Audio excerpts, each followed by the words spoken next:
une fonction de classe C1 de 1 plus l'infini vers R plus étoile, telle que la limite en plus l'infini de f' sur f est égale à plus l'infini. On voudrait d'abord déterminer la nature de la somme des fn, et ensuite on voudrait déterminer le reste, donc on comprend bien, enfin un équivalent du reste.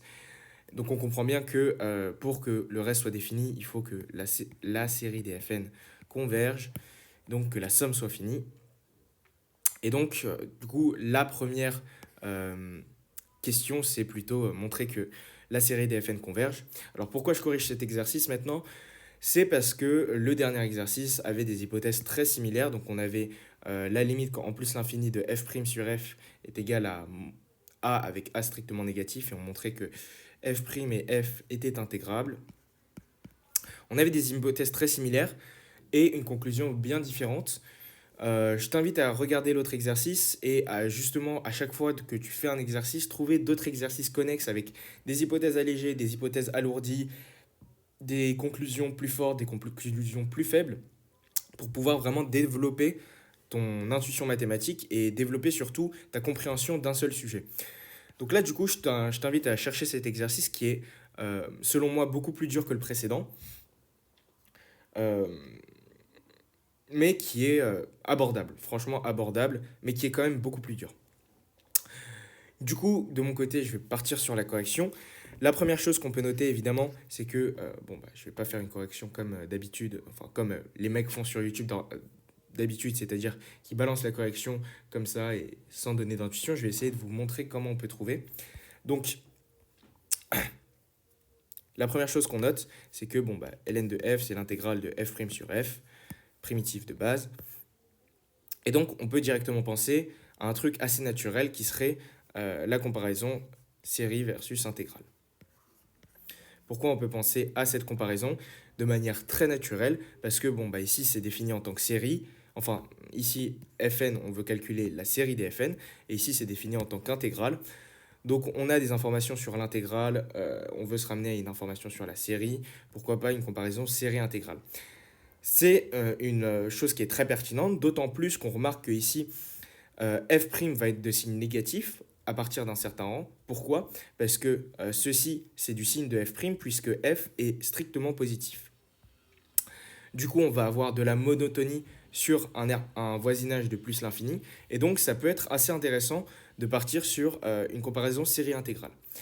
C'est une piste qu'on peut creuser, et ça peut éventuellement mener à une solution, même si je ne l'ai pas forcément creusé personnellement, mais ça peut éventuellement mener à une solution. Si quelqu'un a une solution avec la comparaison série intégrale, je suis preneur en commentaire. Mais en fait, on a une comparaison qui est plus naturelle et qui est plus étymologiquement correcte. Bon, on ne fait pas de français ici, on est des matheux, donc qu'est-ce que c'est l'étymologie? Ça veut dire c'est le sens premier. Le sens premier de la comparaison dont je vais vous parler, c'est ici vraiment lié au logarithme. En fait, ici, c'est une comparaison que vous connaissez tous, puisque vous l'avez tous utilisée, même en psy ou en PC, c'est la comparaison logarithmique. Donc la comparaison logarithmique, c'est quoi? C'est si tu as un plus 1 sur un qui est inférieur ou égal à vn plus 1 sur vn, et bien ça nous donne que un, c'est un grand taux de vn. Cette comparaison, elle est très utile parce qu'on l'utilise notamment pour démontrer Rab Duhamel en l'appliquant aux séries de Riemann, et on démontre aussi la règle d'Alembert lorsqu'on l'applique aux séries géométriques. Du coup, en fait, ça, c'est une comparaison qui vient pas naturellement, mais à laquelle on peut penser lorsqu'on a du logarithme. Ici, on a du logarithme et fondamentalement, la comparaison logarithmique, c'est lié au logarithme. Lien que je détaillerai peut-être dans une autre vidéo, mais ça prendrait un peu plus de temps. Donc du coup, maintenant qu'on a cette idée en tête, on peut se dire, est-ce qu'on ne peut pas utiliser les conséquences de la règle de Rab-Duhamel et la règle de la comparaison logarithmique, c'est-à-dire la règle de Rab-Duhamel et la règle de d'Alembert. On se dit, peut-être que ça peut le faire à condition de l'appliquer pas sur Fn, mais sur ln de f. Pourquoi? Parce que ln de f, ce qui est vraiment intéressant avec le logarithme, c'est qu'il transforme les quotients en différences. Et transformer les quotients en différences, c'est ce qui va nous intéresser ici, parce que ça va nous permettre de faire apparaître des sommes télescopiques, et donc notamment de calculer ces sommes, mais également de trouver la limite plus facilement. Du coup, c'est exactement ce qu'on va faire, motivé par cette idée de se dire, bon bah, on a du logarithme, du coup, on pense à la comparaison logarithmique, et une des conséquences de la comparaison logarithmique, c'est la règle de D'Alembert. Donc forcément, on peut tenter d'utiliser la règle de D'Alembert sur Fn, et en se disant, bah, en fait, c'est con d'utiliser la règle de D'Alembert sur Fn, parce qu'on n'a aucune information sur Fn. Par contre, sur ln de f, bon, bah, peut-être qu'on a des informations, puisque ln de f, on peut transformer des quotients en produits, et donc ça peut bien se passer. Du coup, c'est exactement ce qu'on va faire. On va dire ln de fn plus 1 sur fn. On va regarder ça.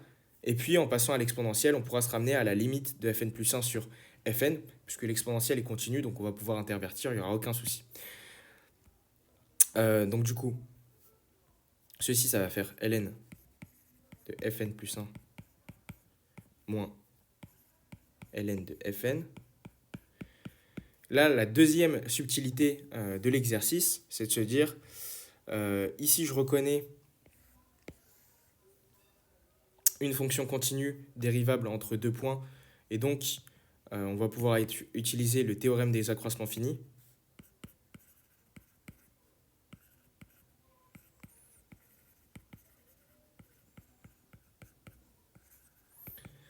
Entre n plus 1 et n, donc ça va faire 1 en fait, donc c'est, je ne vais pas l'écrire, mais c'est n plus 1 moins n, facteur de ln de f de cn dérivé. Ça, c'est égal, avec ce qu'on a dit tout à l'heure, à f' sur f de cn. Sauf que, bon, bah, cn, par le théorème des accroissements finis, cn, ça c'est inférieur ou égal à n plus 1, et c'est supérieur ou égal à n. Par encadrement, si on supprime ça, quand n devient très gros, cn devient très gros. Donc du coup, cn va tendre vers plus l'infini quand n va tendre vers plus l'infini. Or, bon, bah, par composition des limites, ça nous donne que f' sur f de cn quand n va tendre vers plus l'infini, ça va tendre vers moins l'infini par hypothèse. Je rappelle qu'on a cette hypothèse-là.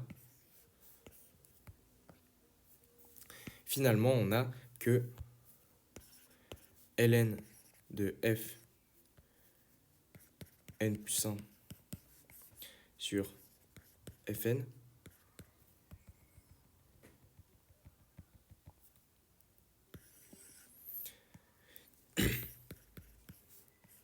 ça va tendre vers moins l'infini quand n va tendre vers plus l'infini.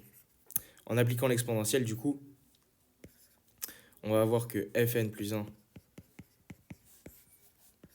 ça c'est la continuité de l'exponentielle qui nous permet d'affirmer ça, ça va tendre, quand n va tendre vers plus l'infini, vers 0. En particulier, 0 c'est plus petit que 1. Et donc, par D'Alembert,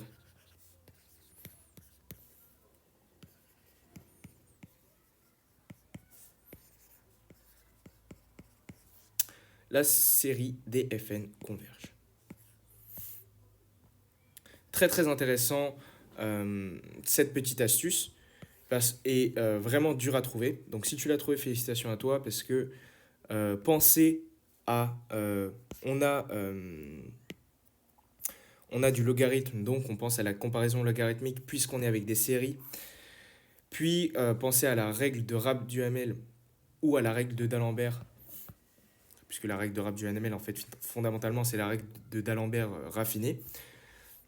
Puis pensez au théorème des accroissements finis, qui n'est pas forcément évident. Pour enfin se ramener à la convergence de la série, c'est vraiment pas facile. Donc bravo à toi si tu l'as réussi. La deuxième question, trouver un équivalent de Rn.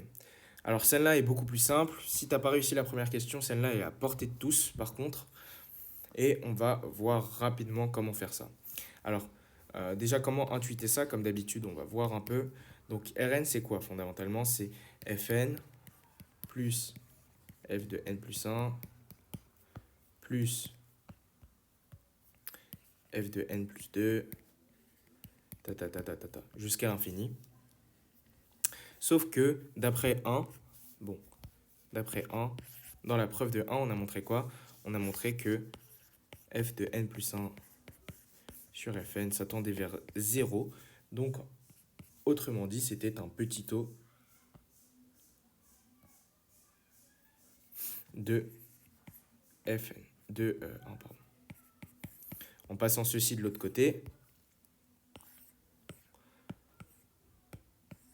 on obtient que Fn plus 1 est négligeable devant Fn. Et maintenant, quand on regarde Rn, on se dit, bon, bah en fait, on va prendre un truc Fn et on va lui ajouter un truc qui est négligeable devant Fn. Donc ça doit être à peu près égal à Fn, toujours. Puis, à ce truc, on va rajouter un truc qui est négligeable devant un truc négligeable. Donc un truc doublement négligeable, si je puis dire. Donc en fait, on prend un truc, on lui rajoute quasiment rien par rapport à cette quantité initiale, puis on rajoute un truc encore plus petit devant cette quantité initiale, parce que du coup on n'a que Fn plus 2, forcément ça c'est négligeable devant Fn plus 1. Puis ensuite Fn plus 3, ça va être négligeable devant Fn plus 2. Et ainsi de suite, on va rajouter un truc qui est toujours plus négligeable devant le truc précédent.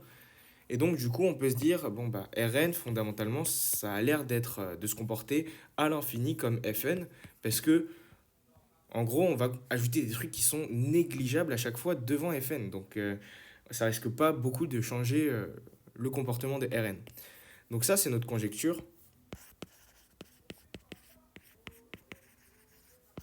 Notre conjecture, c'est de montrer que Rn est équivalent à Fn quand n tend vers plus l'infini.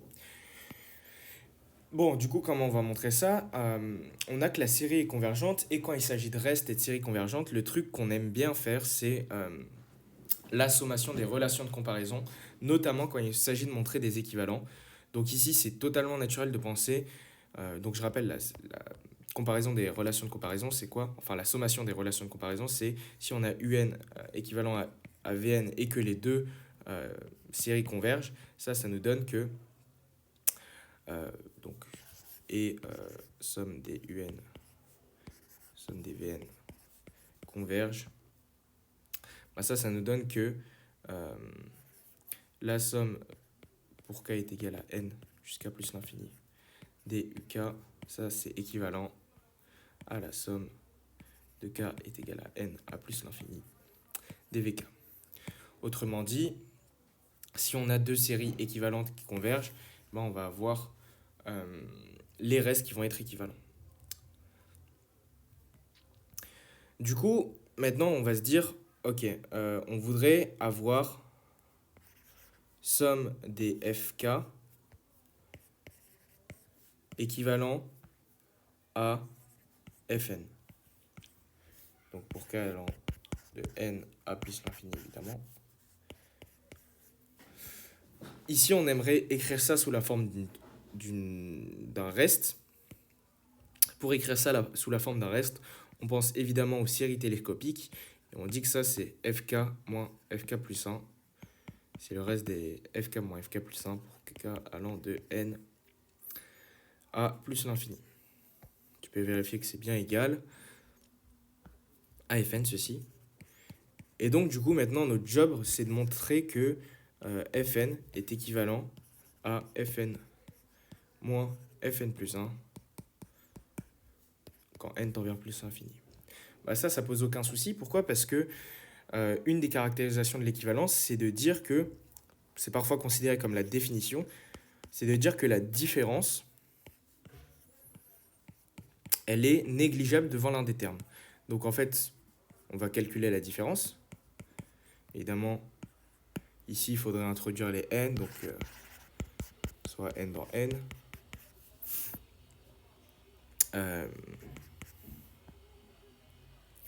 eh bien on a Fn moins Fn plus 1.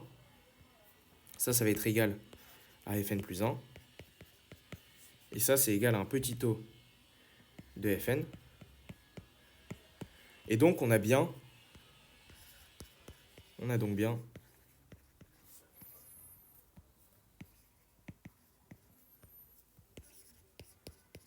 Fn qui est équivalent à Fn moins Fn plus 1. Ce qui est en fait totalement intuitif. Fn, il va se comporter de la même manière que Fn auquel on a enlevé un petit taux de Fn, quoi. Donc en fait, c'est la formalisation d'une intuition qui est très forte. Et ça nous donne que la série des restes, c'est équivalent par télescopage à